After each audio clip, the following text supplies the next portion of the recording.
Hello, my name is Dr. Carl Candlepun, and in this special episode of My Lost Podcast, I host a post-screening discussion of Season 1, Episode 11, All the Best Cowboys Have Daddy Issues. This discussion features first-time viewers, and as such, does not feature any spoilers beyond that point in the show. However, if you have not seen at least to this point in the series, I highly recommend you do so first before proceeding with this podcast. But without further ado, let's begin.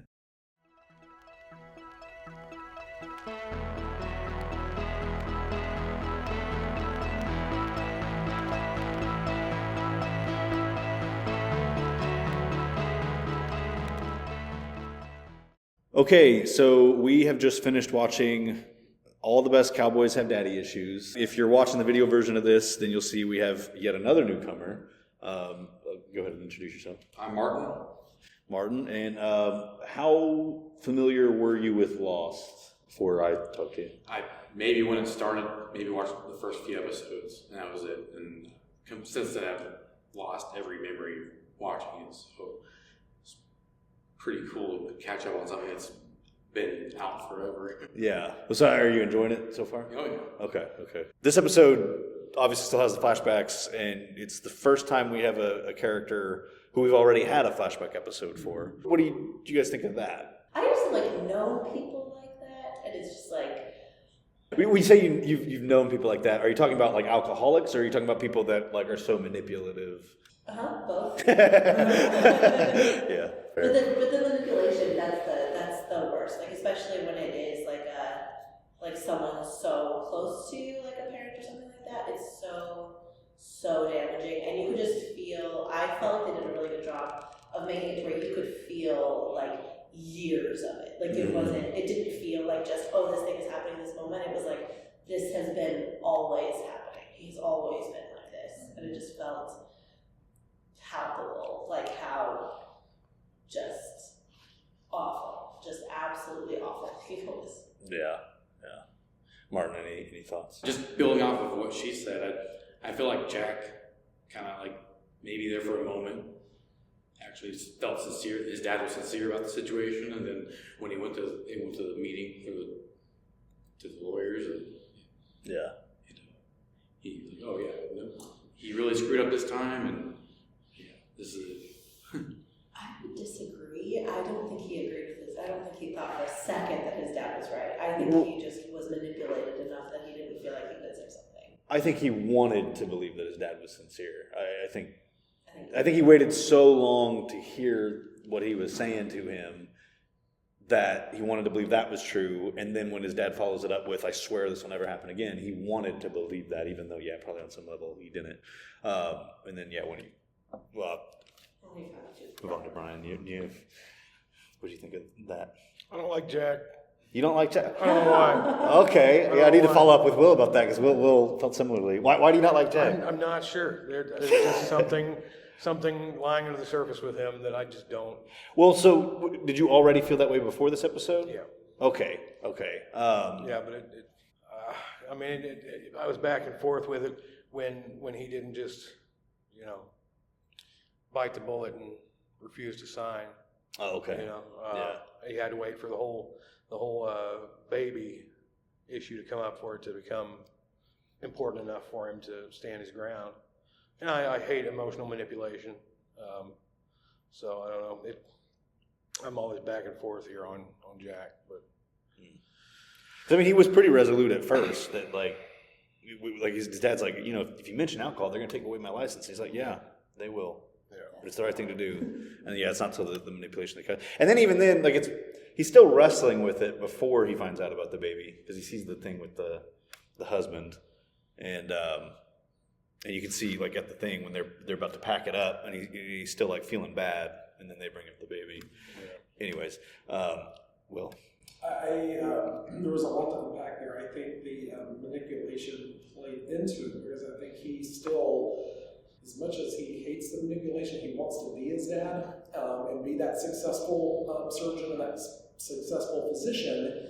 And there was that moment where he realizes that I think he's scared that his dad's going to damage him and his career also. And I think that's where some of the signature came from, because I think even though he knew his dad was manipulating him, and ultimately he knew it wasn't the right thing, I think was fearful even in that moment of the retaliation from his dad and what that can do to harm him and his own success and all of it.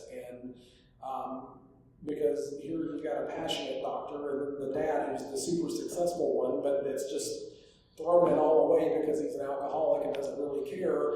And so he wants to be this person, but not the person at the same time. And I think that was playing a lot into the signature role and the manipulation, because if dad goes down, I could go down with him. But I think the moment with the realizing that the lady was pregnant on the operating table, that was where he was like, nope, we're not the same person. And I think that's where he drew the line. Mm. You've said before that you didn't particularly care for Jack. I think at first that was just because he was very just the good guy. There wasn't a lot of complexity to him. He's easy to not like.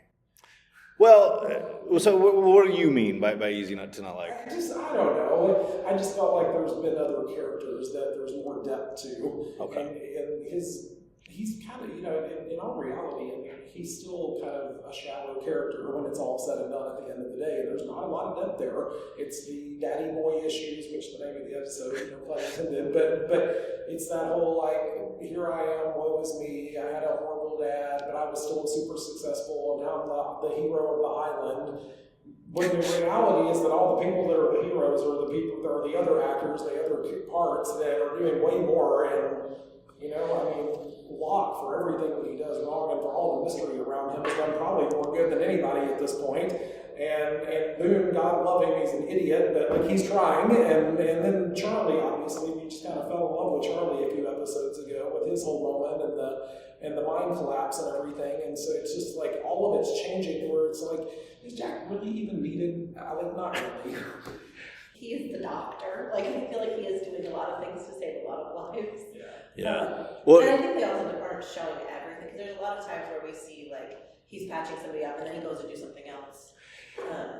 And it was stressful when he almost got, when he got hurt. It was like, oh, okay, so now they don't have a doctor for anybody. But yeah, I don't know, maybe I'm just a sucker for daddy issues, but You're gonna like this show then. Perfect. Well, and what I'll add in response to what you're saying, Jack, he didn't want to be that, which I don't think you're necessarily saying that he did. Yeah. And he's been doing other things besides just the doctor stuff. He's been making leadership decisions since he kind of accepted that role, such as the caves and what to do with certain situations. I don't hate him, so I just don't think there's a lot of depth there still. I still think he's just the antagonist character who's there to be the savior, and that is what he is. There's not much beyond that at this point. His ego. Jack is the job interview question, your greatest weakness is, and you're supposed to say, it's that I care too much. Jack is that, but he actually cares too much. Yeah, no, that's accurate. So what were you? His ego just drives me nuts. His inability to listen to rational concerns. In this episode, I feel like is a great example of that, which is part of why I thought maybe this was the first time that you were feeling that way. It's the one. It's pushing me closer to the edge with him. Yeah.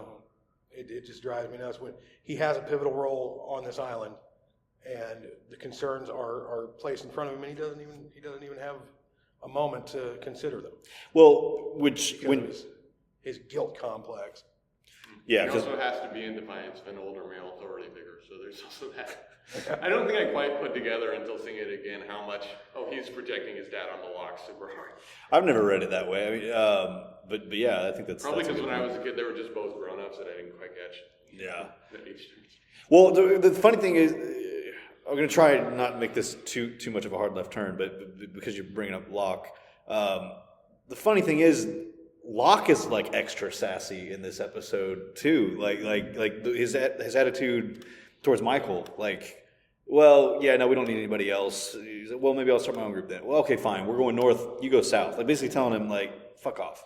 And then even he lets Boone come along, but even that kind of felt like he was more doing it to spite Shannon, because Shannon's there telling Boone, like, hey, don't do this. And Locke seems to take offense to that, probably because of his own history of people telling him. I just think Locke has a pride and like he's exploring this new side of himself of being out here in the wilderness and doing his thing, and I think he's trying to prove something to himself just as much as he is to anybody else on the island. And I think there's a part of him that I think he wants to be the one to figure out what the hell is going on, and he doesn't want a lot of help doing that. I think he wants to figure it out, and ultimately he could become the true savior of the island if he can figure all that out and what's actually going on and how this is all working. Because he's obviously got some connection, we all know from one of the original episodes. He saw something when he went into the woods, and we still don't know what he saw. And so I think he's always had this like laser focus for several episodes now that he's trying to get to the bottom of what the hell is happening on the island while the rest of them are running amok. And I think he's just trying to figure all that out. And I think that sassiness is because he wants to do that alone. And I think he's almost built a persona for himself, especially after being in the wheelchair and not being able to do the things he wanted to do. And now he's given this chance, and he's like, no, I'm taking this chance, me, myself, and I. Well, I'll push back on that specific part because, like, he lets Boone come, but like I said, he seems to have other reasons, perhaps, for that. But like when Jack wants to split up, like Locke's saying, like, no, like Locke to me seems to just be approaching the situation a bit more rationally than Jack. Yeah. He's also like, we got to go back and get help. We don't know how many. We don't know that Ethan is just one guy. There right. could be like 20 guys out there or something. Yeah. So I mean, that's just the one part I'm pushing back on. Is I don't think that it's like just me, like you guys are in the way or stuff like that. In fact, I think we talked about that in previous weeks. I think he kind of wants to get more people to see things the way that he does. And he's kind of subtly been. He's just practical. Like, he's the one that realizes that we could fucking die on the island. And no one else seems to realize that, so. Yeah. I think his patience with people's impulsive behaviors is going to dwindle really quick. Yeah. Well, I just wanted to say that everyone's talking about how, like, Jack doesn't, like, listen and, like, how he's, like, not listening to rational thought and stuff, which, like, first of all, like, with Claire, that was, like, a huge problem. But at the same time, like, if he hadn't not listened, Charlie would be dead right now. Well, it depends on who you mean listen to, because I mean, if you listen to Ethan, maybe Charlie wouldn't be dead. Charlie would probably still be captive with them. But Ethan's threat was that if you keep following, Like that, though. yeah, no, it worked out in the end, and I'm more on your side of defending Jack. I was just saying with that particular point, he might have put Charlie in that situation in a way. I mean, obviously Ethan's to blame, but he got closer than Locke did. Like, Locke might have been all like, but at this point so far, unless they separated two of them and Claire's in the... Because they chose the path that they took. Yeah, but Jack was the one who thought they should take that. yeah. And if they hadn't split up, who's to say which one they would have taken? Yeah, Locke did want everybody to go together. Yeah. So who's to say if they would have taken the right one? But okay, sorry, were you gonna say something? I think Locke's real interest may be what he found down that path anyway. Well, yeah, that's a good point, because like at a certain point, like I think he was trying to find Claire, but at a certain point when they lose the trail, he suddenly seems like, I'm following my gut. And he's just more interested in where that leads, regardless of whether or not it has anything to do with it. Yeah, and when he said, "Can you feel it?" Yeah. Yeah. Okay, so leaving the finger, that is straight Lord of the Rings, and it's a Merry and Pippin thing from Lord of the Rings. It's when they're taking the hobbits to Isengard, and they leave the things. Oh yeah, the brooch. That almost feels like an intentional thing, but I can't decide if it is or if they just decided to do it anyway. Do you think that it was him leaving them? Okay, let me ask you this, and then we'll get back to that. Do you think Ethan was doing this alone? No. Do you think he could have done it alone? So when Locke first comes upon the bag, he says there's at least 3 sets. There was some kind of struggle, and then there's 2 separate drag marks. I think it's fair to say that Ethan probably couldn't drag both of them away. All of this tells us, and then Charlie saying all they wanted was Claire. It seems like he must have gotten some sense that there was... So you're telling us that there was already more people initially when he took them. So what I'll remind you, It's possible. what I'll remind you of from last week, and I tried to recap this at the time, was Charlie's running to get Jack because they think Claire's going into labor. He comes upon Ethan. Ethan takes off and runs away. Charlie goes back to Claire. A lot of time passes, and Charlie goes, where the hell is Jack? He thinks Ethan, for as long as he hasn't been around, should have gotten Jack and been back by now. What was Ethan doing in that time where he's not around? There's also, and I'm not making this up as a joke, there's also the possibility that Ethan is like super strong. Right. And like did drag them and managed to get Curly from the tree. This was discussed as a theory when the show was airing, that Ethan has Sure. kind of super strength, more mirror mystical shit. That's what I was thinking. I feel like how did he bring that overpower Jack? I mean, Now, he seemed to have some kind of training. I didn't think anything he did necessarily was superhuman. He just took a lot of advantage of throwing him against the rocks. which and Jack had just fallen down. Jack's not a great fighter either, let's be honest. You really hate Jack, no? He literally set that up when he gets beat up as a kid, on the playground. He's not a fighter. a long time ago. It's Jack, he's the saddle kid. Jack, here we go again. I think Jack must remind you subconsciously of someone, because It's like him, I just think there's obvious things here. Jack's not a superhero, I'm sorry. He's almost as bad as me with Sawyer. Well, okay, but hold on. So what I was saying, I'm pointing out things. You said you felt like that was a little bit of a spoiler. Me asking the question of what was he doing in that time. I'm literally not telling you. No, but the combination of what Sure. he did before and that. Well, I'm just You're pointing. being the witness. I'm pointing out all of the pieces of evidence that suggest there was more than just Ethan, including what Charlie says at the end, all of it. The reason I went into that is so now taking into account the very real possibility that there was more than just Ethan, and then taking that back to the two trails. And let me ask you again: do you really think that Charlie left those things? And why would I be asking? Why would I think that it's possible that Charlie's not the one that left them? Does anybody get what I'm implying here? I get what you're implying. Yeah, no, I thought about that too, that there's different people on different sides. Well, in that they took Claire separately. Yeah. And if all they wanted was Claire, then Charlie is the dummy trail. Yeah. And then to get them off of Charlie's a distraction. Yeah. Was there anybody that wasn't fooled by Charlie? Was there anybody that was certain he was going to be fine? Well, besides you. I think I already knew when I saw this episode. Right. Yeah, I think I knew he was going to be fine because I was like, they're not going to kill him off that early, and not after they just did so much setup with him either. They did a lot of setup with him in the last few episodes. It was like, that would make no sense to kill him off. That was all just getting back to proving that Jack was going to do the right thing again, and this was all about Jack again. That's all that moment was. Right? It had nothing to do with Charlie. It was all about Jack, and this time he's going to make the right decision, David. He's going to do it this time. He's going to save somebody. That was what that whole scene was about. Well, it took him 3 times to even come back to actual great fight. Yeah. Well, I wanted to bring this up, and this is a good transition for it, but I didn't want to do it in such a with you making that point so with such hostility. But did you catch how when he comes to after Ethan attacks him, and he's like, "I'm not letting him do this, not again." He was thinking of his dad. Well, he's thinking of a pregnant woman that got killed, which was actually I thought that was really interesting because with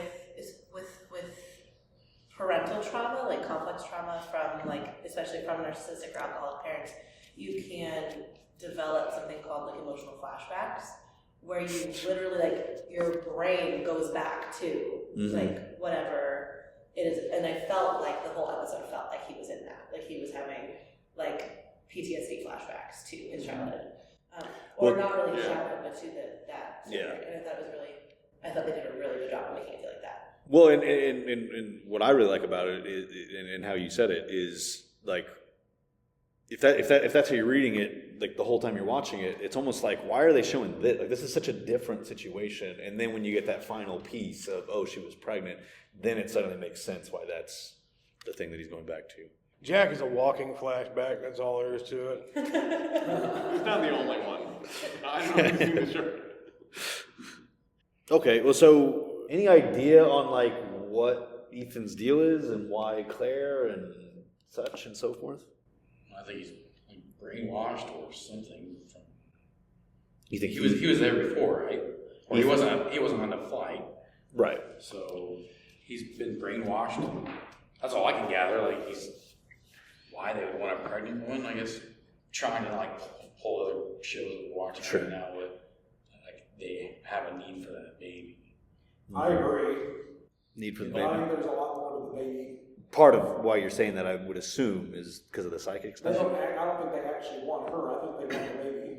Yeah. I wonder if, because like a little bit of her backstory was that psychic guy. Yeah. Like, right? So maybe she was intended to be that person that was on that island. Right. In this This is actually an Antichrist show. The baby's the Antichrist that you know. I do think it's interesting you guys connecting it to the psychic, though. That, like, there could be something particular about this baby, not just a baby. Well, I mean, that's certainly what the psychic seems to be suggesting. I mean that. I say certainly. That's certainly the vibe I got from it when I first saw it. Was that like? Oh no, the psychic, yeah, for sure, thought there was something important about this baby. But I hadn't connected the idea of that Ethan wanting the baby could also be. See, I think they're out for the baby for some bad reason, because remember the psychic was very clear to her multiple times, you have to be the one to raise the baby. You have to be the one to raise the baby. You can't be with anybody else. There's something about that baby that they're after, and she's got to be the protective figure of that child, and not let that child get into their hands.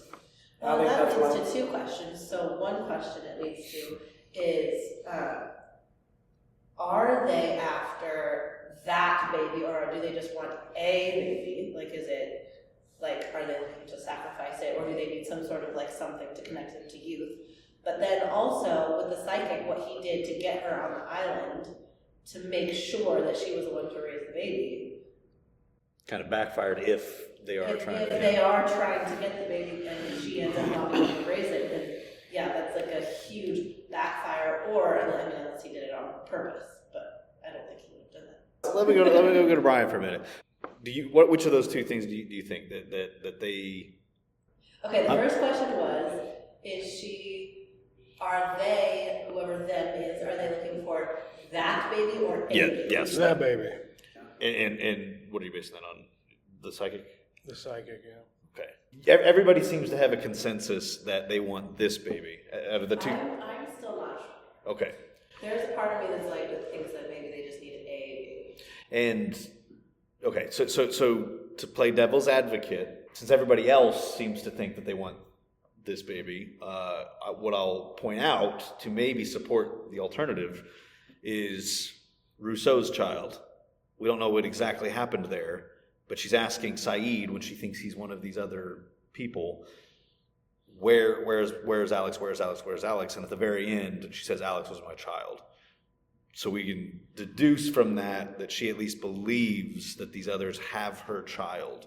And if that's the case, then it could make sense that they're just after, for whatever reason they took that child, maybe they're after this child because it's a child. Which could be like they're on the island, and like if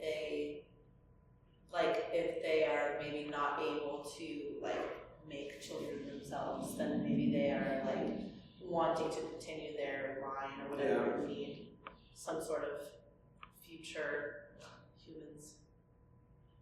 I wondered that too. So I guess we don't know how long the lady in the jungle, what's her name? Rousseau. How long ago she lost her child?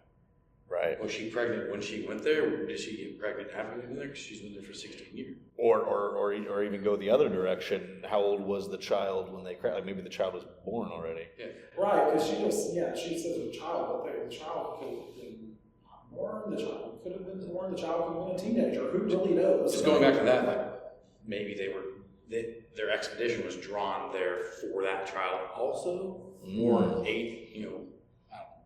They're gonna eat the baby.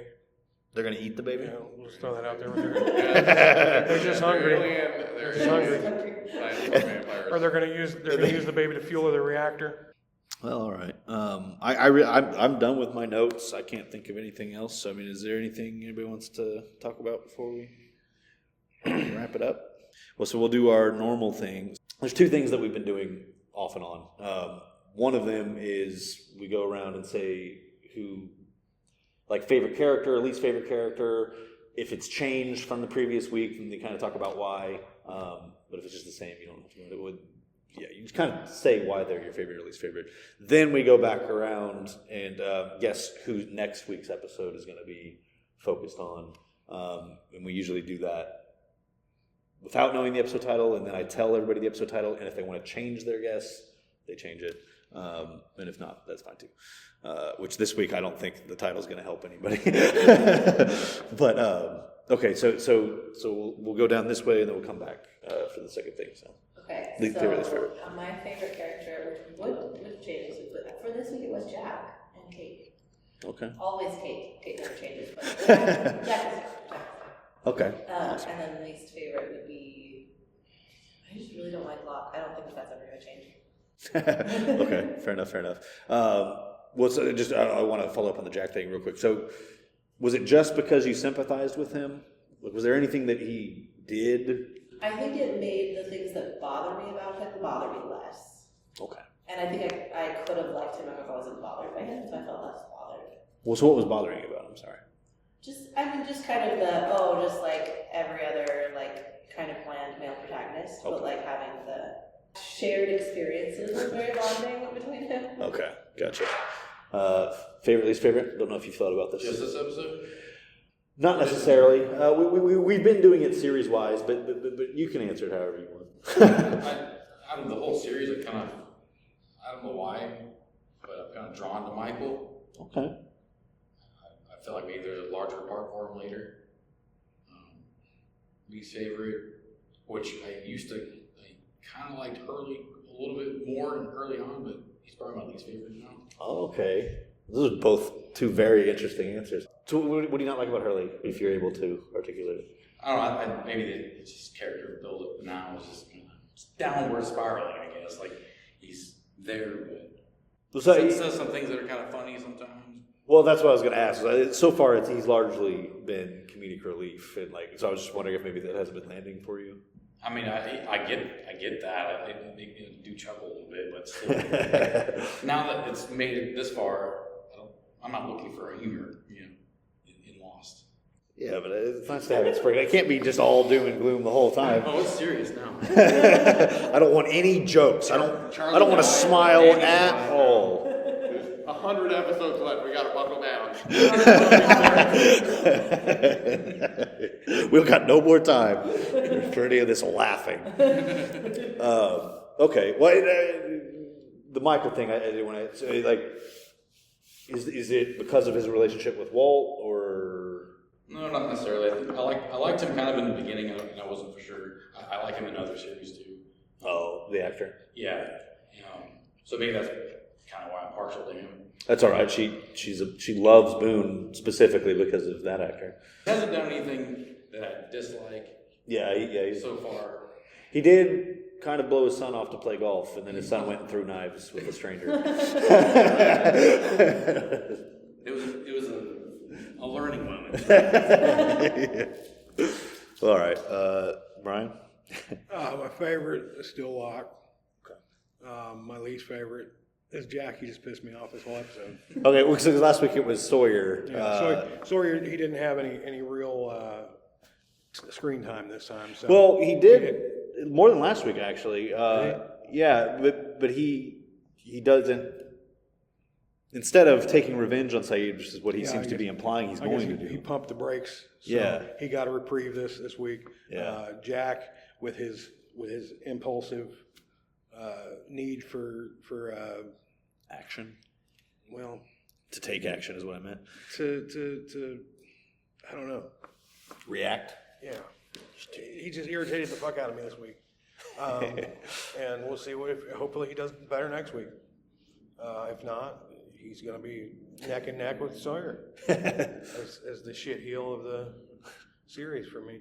That's all I got, really. Okay. Mine is perfectly aligned with his. I'm still, Locke is my favorite still because there's so much mystery with him. And Jack just, I don't care. Fuck him. Yeah. And now I think next episode is going to be about Boone. Okay. Any particular reason, or you just think he's due? I think he's due, and then I think just where they took the end of the episode, they tend to follow how the episode ends, almost always. And I think it was, they took it down a path. And I think there's going to be something with him that kind of opens up about where he comes from. No one cares about Shannon, but like I think it will probably be Boone, if not Boone, Hurley. And Hurley's they're both due for their exposure episode, so for their close up. Yeah. Okay. I feel it would probably be Boone also. Okay. All right, we're getting a consensus I'll going. just accept all of that because I love that show. Okay. That sounds great. Okay, but was there someone you would have said before they all said that? And if not, that's fine. I probably would have said Hurley because he said the thing about I've got to go to an appointment, which was a weird thing to say. It was just a joke. Yeah, he said he had a meeting. No, but Boone also could make sense because he was talking about his past too, so it was like kind of catching up on. That's a good point. That's a good point. All right, well, so I'll tell you guys the episode title. Like I said, I don't think this is gonna do anything for you, so I don't expect anybody to change their answer. The episode's called "Whatever the Case May Be." We don't know if anyone's a lawyer yet. Or it could be someone going down this path and start a conversation about it, but like even her and like what was going on with her and her running from the law, the case, Oh, that's a good way to look at it. It could be a police case versus a law case. I don't know what it was. So you're saying it could be Kate?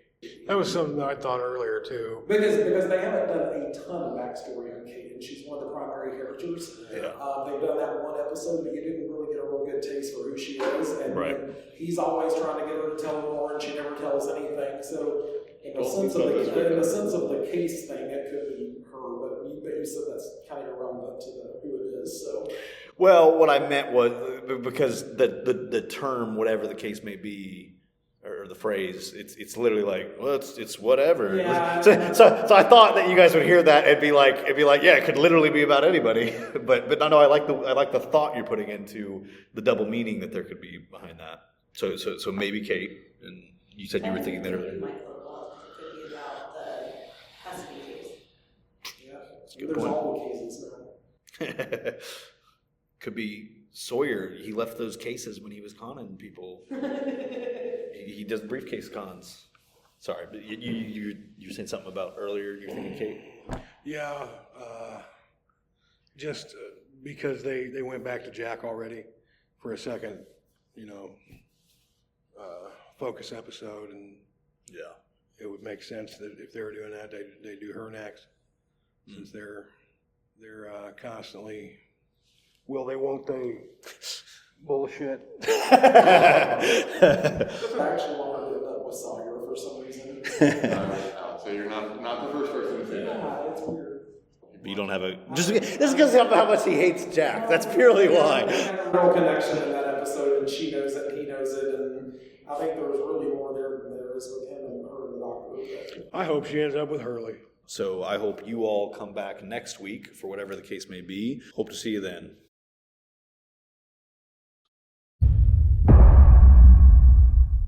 I would now like to give a special thank you to the currently active donors. These include candidate number 90, Ben Ward, candidate number 108, Jeffrey Winslow, candidate number 69, Brian Phillips, candidate number 32, Chuck Boyd, and candidate number 341, Hans. If you too would like to become a candidate, you can do so for as little as $1. One-time or recurring donations can be set up on Ko-fi.com/candlepun or Patreon.com/candlepun. A donation of any amount will get you credited in this podcast and added to the candidate wall, which will be displayed in all video versions of the episode from that point forward, even once you're no longer donating. I would also like to take this opportunity to thank the multiple people that have donated equipment and resources that are used in the production of this podcast. These include Mary Mullins, Brandon Huth, Charles Huth, William McMahon, and Charlene McMahon. Until next time, namaste and good luck.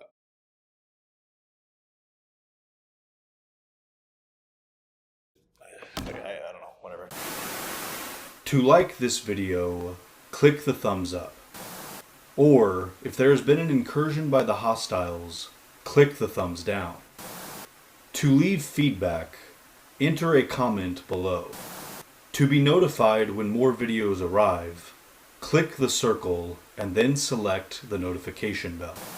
To view previous content from this channel, click either of the two boxes.